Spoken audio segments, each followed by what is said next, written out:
आज की ऑनलाइन कक्षा में सभी विद्यार्थियों का हार्दिक स्वागत, अभिनंदन।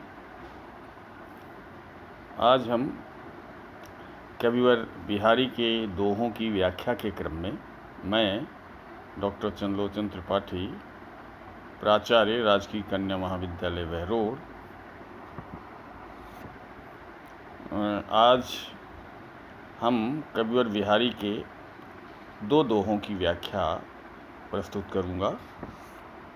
जैसा कि आप सबको मालूम है कि बीए द्वितीय वर्ष हिंदी साहित्य के प्रथम प्रश्न पत्र के पाठ्यक्रम में संकलित रीतिकालीन कविता के अंतर्गत बिहारी के कुछ चयनित दोहे हैं,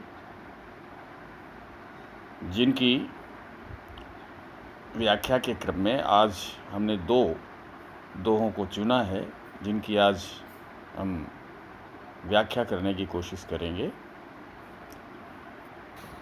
जो दोहे हैं उनका मैं पाठ करना चाहूँगा। नीकी दई अनाकनी फीकी परी गुहारी, तजो मनो तारन विरधु बारक बारन उतारी। इस दोहे में कविवर बिहारी ने एक भक्त की भूमिका में अपने भगवान से उलाहना दी है, भगवान के प्रति उपालंभ कर रहा है। अब इसके संदर्भ पर विचार करेंगे। प्रस्तुत व्याख्येय दोहा रीतिकालीन कविता के सर्वाधिक कला विदग्ध कवि कविवर बिहारी द्वारा प्रणीत और उनकी यशस्वी काव्यकृति बिहारी सस्सई से गृहीत है। प्रसंगतः इस कविता में भक्त ने अपने भगवान के प्रति उपालंभ देते हुए कहा है। अब इसकी हम व्याख्या पर ध्यान केंद्रित करें। नीकी दई अनाकनी, नीकी माने अच्छा किया, क्या करके अच्छा किया? दई अनाकनी फीकी परी गुहारी, गहरी बंकिम भंगिमा में कवि कह रहा है कि ऐ प्रभु, ऐ भगवान, तुमने बहुत अच्छा किया आनाकानी करके, अर्थात मेरी पुकार को न सुनकर, मेरी आर्त पुकार को न सुनकर आनाकानी करके बहुत अच्छा किया। और आनाकानी करने की वजह से ही मेरी पुकार फीकी पड़ गई, अनसुनी चली गई। क्यों? क्योंकि तजो मनो तारन विरधु। मानो, अब यहाँ कवि दूसरी पंक्ति में उत्प्रेक्षा कर रहा है, उत्प्रेक्षा अलंकार के माध्यम से कह रहा है, मानो तजो मनो तारन विरधु। विरधु कहते हैं प्रशंसा, और विरधु माने प्रशंसा, और तारने वाले की विख्याति। बारक एक ही बार, और बारन माने हाथी। तो उत्प्रेक्षा के माध्यम से यहाँ कवि कह रहा है दूसरी पंक्ति में, पहली पंक्ति में तो ये इनकी नीकी दई अनाकनी फीकी परी गुहारी, ऐ भगवान, आपने बहुत अच्छा किया हमारी बात को अनसुनी करके, आनाकानी करके, जिसकी वजह से मेरी आर्त पुकार अनसुनी रह गई, फीकी पड़ गई। ऐसा लगता है मानो तजो मनो तारन विरधु, एक बार हाथी का उद्धार कर आपने, एक बार हाथी को तार कर, अर्थात गजेंद्र का उद्धार करके आपने उद्धारक रूप, तजो मनो तारन विरधु, जो आपको तारने वाली, आपकी जो तारने वाली ख्याति रही है, भक्त का उस उद्धार करने की ख्याति रही है, भक्त वत्सल होने की ख्याति रही है, वो सिर्फ एक बार की है, क्योंकि एक बार आपने मानो हाथी को तार कर अपने कर्तव्य से इतिश्री पाली, तभी तो हाथी को तार कर तारन विरद, तारने वाली जो आपकी ख्याति रही है वो एक बार में ही पूरी हो गई। अर्थात आपने एक बार तार करके किसी गजेंद्र को बाकी भक्तों को तारने से बाकी भक्तों को तारना छोड़ दिया। बाकी भक्तों को, शेष भक्तों को, जैसे मानो शेष भक्तों की पुकार को अनसुना कर दिया। भाव ये है, भावार्थ ये कि कवि कहना चाहता है कि जैसे आपकी भक्त उद्धारक वाली छवि रही है, उसको सिर्फ आपने एक ही बार में निभा दिया। अब आपको कोई भी जो भक्त आर्त भाव से आपको पुकारता है, उसकी आप आनाकानी कर देते हैं। बिहारी ने इस व्याख्या में बड़े ही वक्रोक्ति के माध्यम से, शाब्दी व्यंजना के माध्यम से,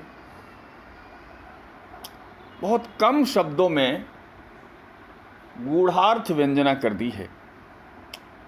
ये दोहा बिहारी की सतसई के, जैसा कि बिहारी सतसई के बारे में कहा जाता है कि मूलतः श्रृंगार रस प्रधान रचना है, लेकिन इसमें भक्ति और नीति के दोहे हैं। इस बात को भी ये दोहा प्रमाणित करता है। इस दोहे में अलंकार का बहुत ही कुशलतापूर्वक और विशेष रूप से उत्प्रेक्षा का बहुत ही सुंदर निरूपण किया है। उत्प्रेक्षा के माध्यम से कवि के भाव निरूपण में चारुता आ गई है। अब हम अगले दोहे पर विचार करेंगे। अगला दोहा है, झीनी पट में झुलमुली, झलकत ओप अपार, सुरतर की मनु सिंधु में लसत सपल्लो डार। इस दोहे के प्रसंग पर विचार करें तो यहाँ पर नायिका झीने पट में नायिका एक विशेष आभूषण पहने हुए है, जो झिलमिलाता हुआ आभूषण, जिसमें उसके शरीर की शोभा झलक कर, शरीर की झलकती हुई शोभा को निरख कर और उस पर रीझ कर नायक अपने आप यानी स्वगत भाव में कह रहा है। क्या कह रहा है? झीने पट में झुलमुली। आहा, झुलमुली कहते हैं एक प्रकार विशेष आभूषण।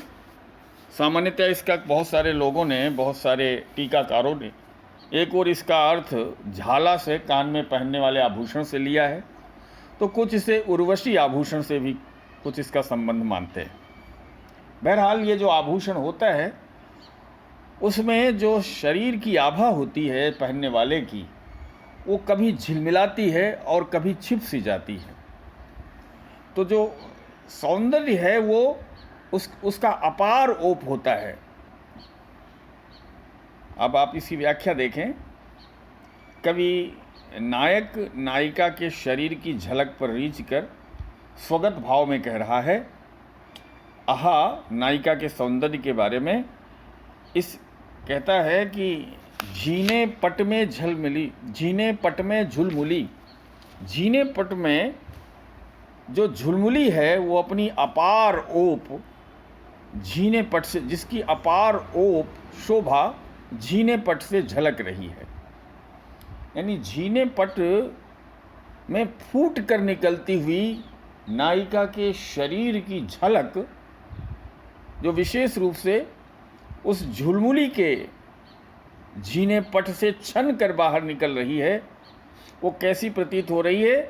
यहाँ भी एक उत्प्रेक्षा का प्रयोग कर रहा है कवि। मानो सुरतरु की मनु सिंधु में, सुरतर कहते हैं कल्प वृक्ष को, मानो कल्प वृक्ष में, मानो कल्प वृक्ष की सपल्लव डालें, सुरतरु की मनु सिंधु में लसत सपल्लव डार।